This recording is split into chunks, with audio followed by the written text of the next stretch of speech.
This is a production of Cornell University.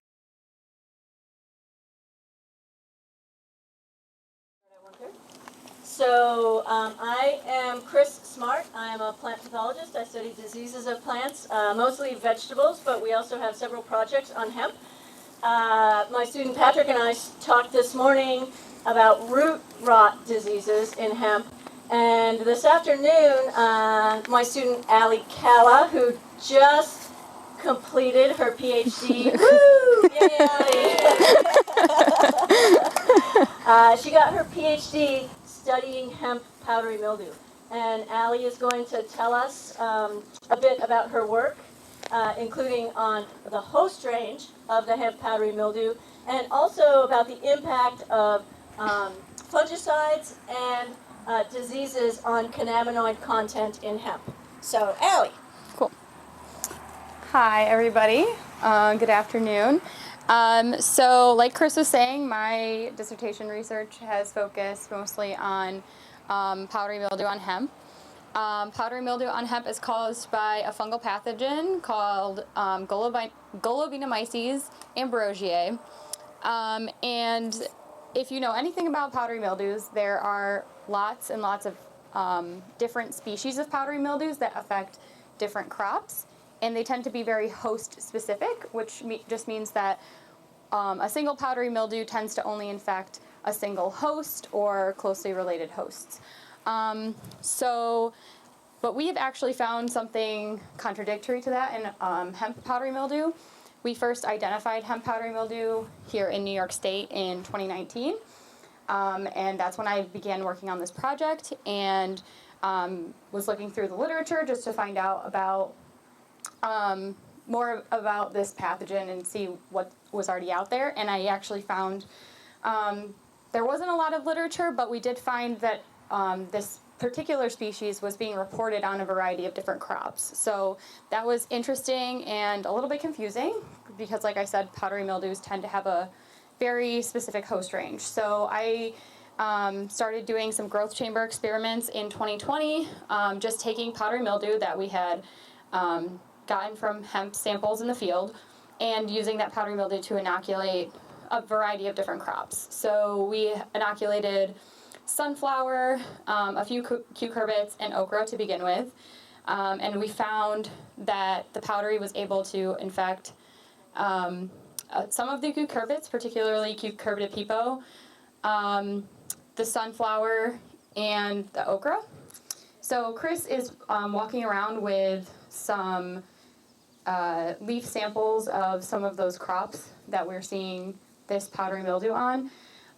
We also did a field trial last year where we expanded the species that the host species that we were screening. So we screened a variety of Cucurbita pepo varieties, a few different sunflower cultivars, okra cultivars, and zinnia cultivars, all of which were susceptible to this powdery mildew species.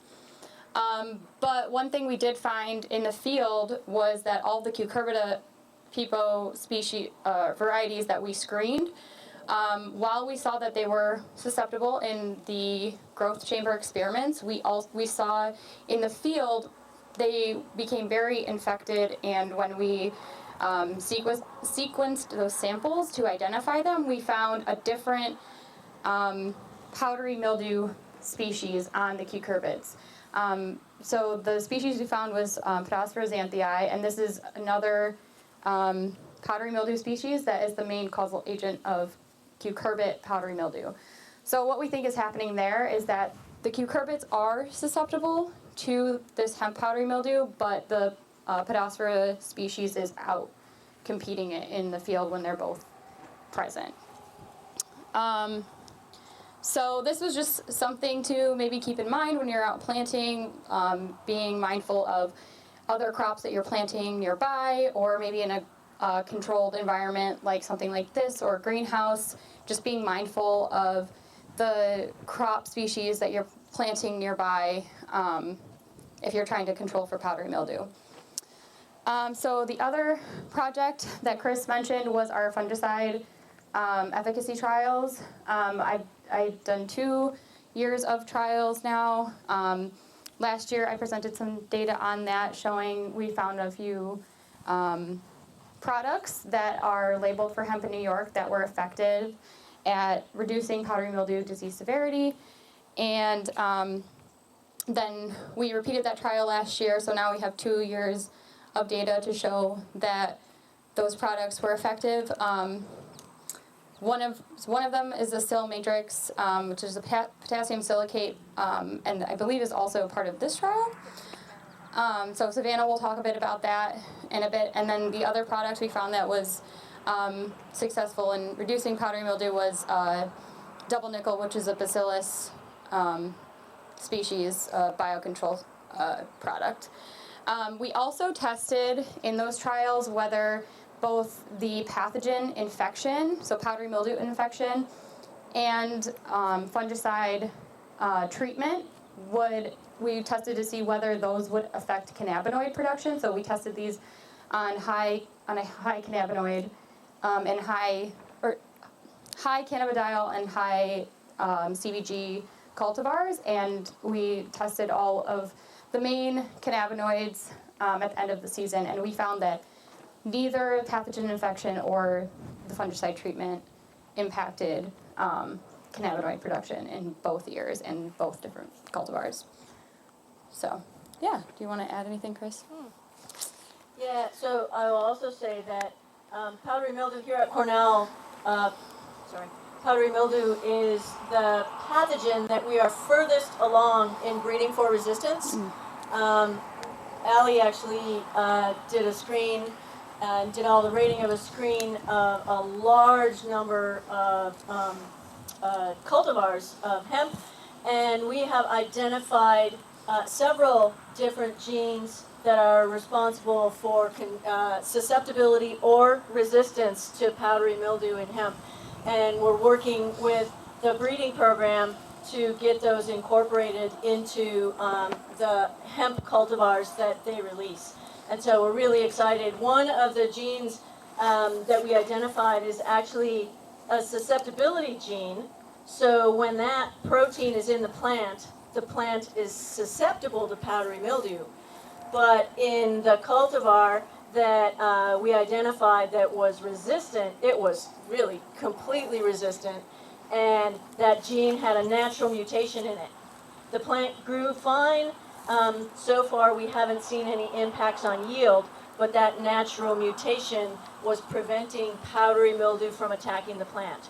So this would be optimal if we could use, through the breeding program, breed that into a larger number of cultivars. So we're really excited about the powdery mildew work, both the fungicide control strategies as well as resistance strategies. And I think what it will take to control powdery mildew is going to be an integrated approach of resistant cultivars, lots of airflow, like you see here, along with potentially some of the biofungicides that Allie found to be effective. So, questions for Allie? No questions. Wow.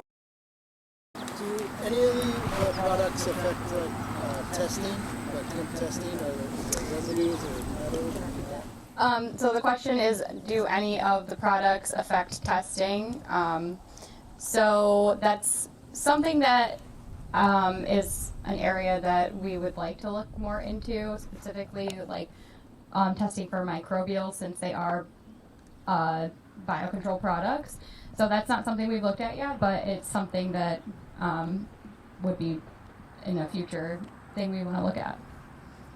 Yeah, a lot of growers will stop spraying bacillus products 2 weeks prior to harvest because if the microbial testing that happens is just a total number of colony-forming units that you might get back on a quality report, bacillus will come up as a colony-forming unit. It will grow on the media that it's plated on. So, as Allie said, that's one of the things we want to work with the folks that are making the regulations to make sure that everyone knows exactly what microbials are being tested for And if bacillus is being tested for, then when do we actually need to stop spraying that biological, which is controlling the pathogen, to make sure that you don't get red flagged in the microbial testing.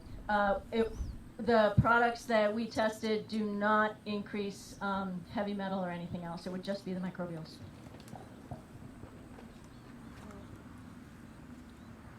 All right. Cool. Allie, nice job. Okay. This has been a production of Cornell University, on the web at cornell.edu.